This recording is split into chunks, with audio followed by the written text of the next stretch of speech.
Hello and welcome back to the Masquerade of Misery, guys. I'm back as I promised, and I have some updates for you regarding my workplace and a certain lovely farewell party. I managed to dodge that bullet because when it comes to this shit, the gears in my fucking brain start grinding, and I think and think until I come up with a solution. And well, I had some luck, surprisingly, because the farewell party was supposed to start at 3 p.m. in the fucking afternoon and last until I don't know how long into the fucking night, which left me completely baffled. Like, how can these motherfuckers drink and talk and be loud that fucking long? Because to me, being in such a noisy goddamn place, especially with drunkards, it's a fucking torture, and even like 1 or 2 hours feels like a fucking eternity.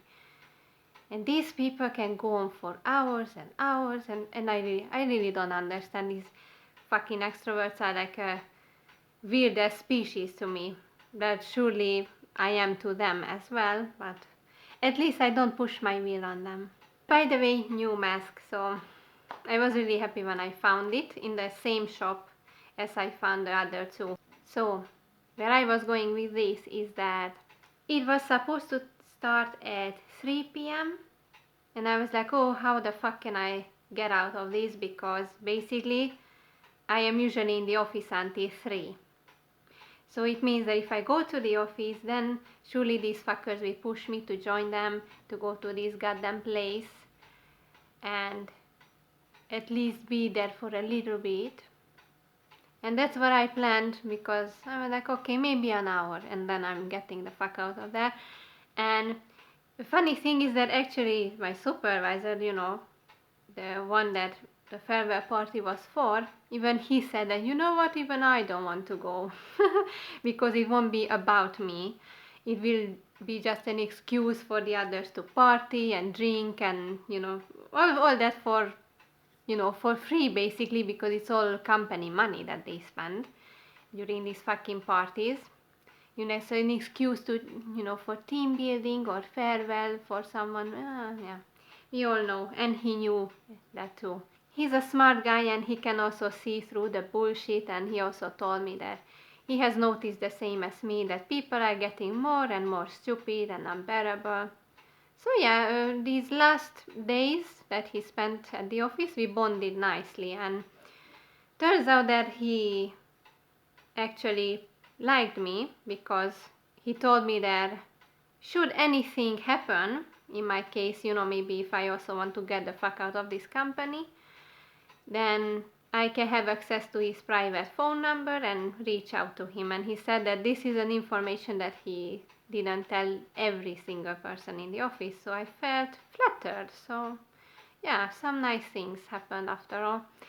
And regarding this fucking party, I got lucky, because I think the day before the party it was modified that it would start at 5 p.m. not 3, and I was like, oh, okay, so that means that I can come up with a nice excuse of why I just go home and don't go afterwards to this shit.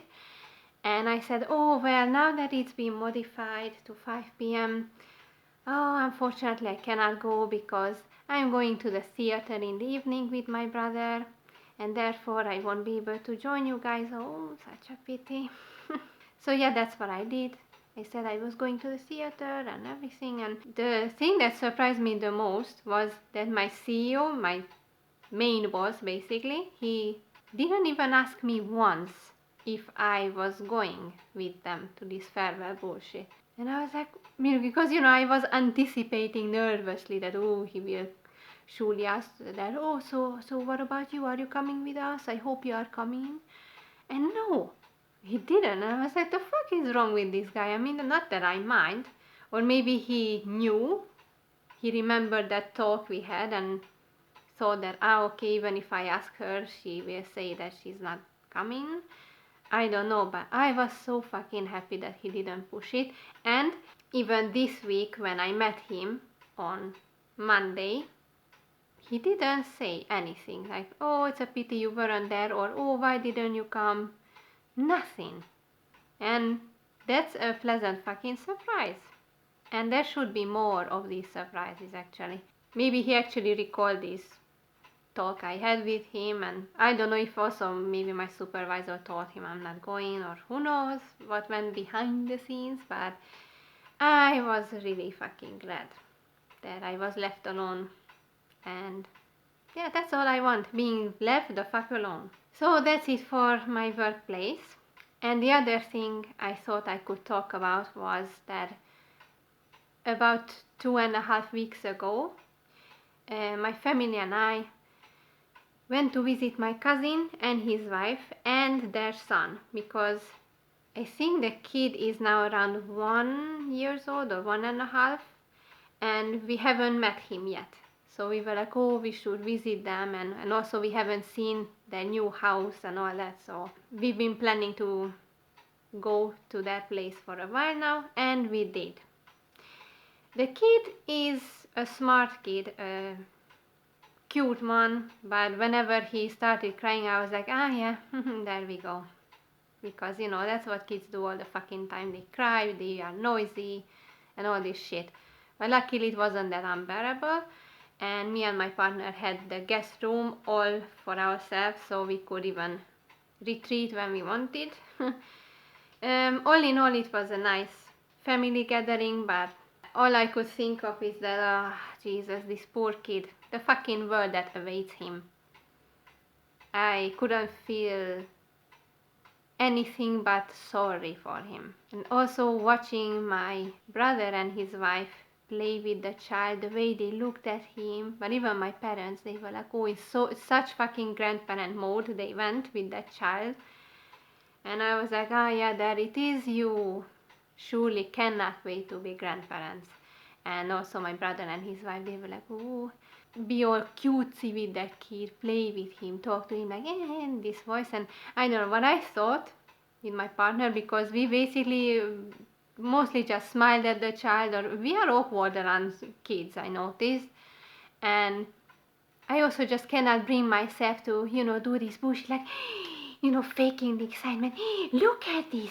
Oh, look how well you are kicking this ball. You're gonna be a famous football player one day. You know, this bullshit that the adults say to small kids. And I couldn't help but fucking cringe when my brother and my sister-in-law did it, or when my parents, but mainly my brother and my sister-in-law. And I was like, ugh. Surely they cannot wait to have their own child or children, because I think they want more than one. So despite having a nice time all in all with my family, I also couldn't help but fucking cringe. You know, these breeder sentences that left their mouths. Then yeah, it was all about focusing on the child and being a breeder through and through. And I couldn't believe my fucking ears when I heard my cousin's wife say, you know, when we talked about the state of this country, politically, economically, and everything, or the world in general. And then she was like, yeah, I'm actually so worried about my child and our future child. And I was like, wait. So you are worried about the child that you already have, and then you say you are also worried about the child that has not been born yet. And you are worried, but you still plan to bring that kid here. The fuck? And I know it's one of the reasons why she and my cousin want another kid, is because practically they have to produce one, because in this fucking country you can have a loan, a certain type of loan, that basically you get, I don't know how many million of forints that you can spend, let's say, on building a house or buying an apartment, in exchange to bring slaves to the government. Basically, you have to breed in exchange for that loan, and if you don't, then you have to pay it back with interest. Yeah, guys, it's a fucking real thing. So I was so baffled and shocked, and actually angered at what I heard, because I was like, how dare you say that, oh, I'm worried about my children, and one that's already here and one that's not even born yet, but you still plan to, bring that poor kid here, and you dare to say that you are worried. I can't fucking believe what I just heard. Guys, it's so absurd as fuck. I'm sure that you also hear or have heard things like that from breeders' mouths at one point. But when you actually hear it, you are like, fuck. Are you for real? Are these people for fucking real? Oh my god, I'm still shocked. My mind can't fucking comprehend how the brains of these people work. So yeah, she expressed these worries, and I was like, and now you are playing the victim. That, oh, the future that awaits my children, and these fucking breeders all the time, that, oh, what kind of world will our children and grandchildren have if this and this and this goes on or doesn't change? And I mean, have you thought about maybe, not bringing them here in the first fucking place? Maybe that could help their case. Just a fucking hint. So yeah, that's what happened, and I even expressed this to my parents, that are they for real, that they say this shit, and they were like, yeah, well, but it's like, it's their decision if they want a child, and also same goes for my brother and his wife, and I was like, yeah, but then how can you fucking say this shit, that you are so worried and everything, when you give them this risk? Because if you don't fucking create a kid, then the kid won't have to go through any of this shit you are worried about. But no, let's still gamble with their lives, right? And also this conversation took place once again when we returned from my cousin's place, and there was only my parents, me, my partner, and my brother and his wife. I couldn't help but cringe so fucking much at how blinded and naive my sister-in-law is. I love her a lot, and she's a wonderful sister-in-law and a wonderful wife to my brother, but her naivety and this maniac breeder mindset of hers, it drives me insane. It's you like, I refuse to focus only on these negative things or what can go wrong, because I don't want to live my life like this, like constantly talking about the politics and all the bad things that happen, because there are, she started saying about that she had nice things and blah blah blah, and oh god. She's actually, I noticed on her that she's so fucking desperate to breed. She's so fucking desperate, guys, to pop out kids. And I can see it also on my brother, but my sister-in-law especially is very pushy about this. And I mean, they live in a fucking apartment that is not theirs. They rent it, just like my partner and I. They only have a car that they own, and their salaries are not exactly among the highest. And they already have a rabbit as a pet, and just that one tiny fucking creature sucks so much money away from their fucking wallet. It constantly has to be taken to the vet, it's sensitive to every fucking shit, and all these things that it needs to be kept well.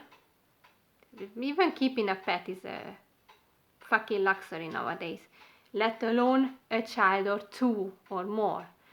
And I was like, they don't think about this, because they are not exactly the type to know how to save up money nicely.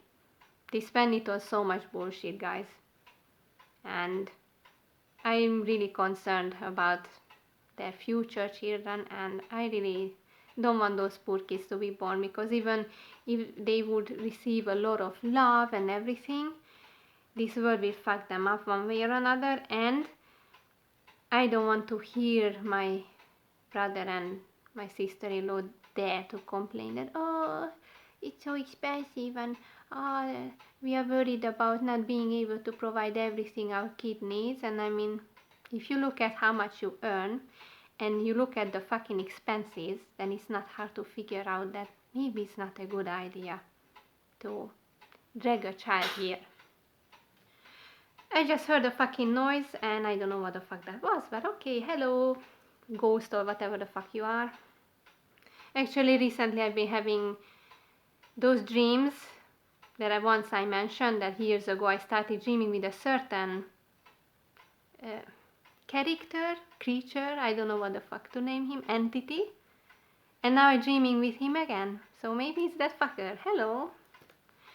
Well, that's the conclusion for today, guys, that luckily I managed to dodge the farewell party, and I got pissed off when I had this family gathering because uh, breeders they are so blind. They have zero logic, they don't think about the future, or if they do, they don't consider the negative outcomes. And I can't help but feel sorry for all the children who are now in the peaceful void and will get fucking dragged in this shit show.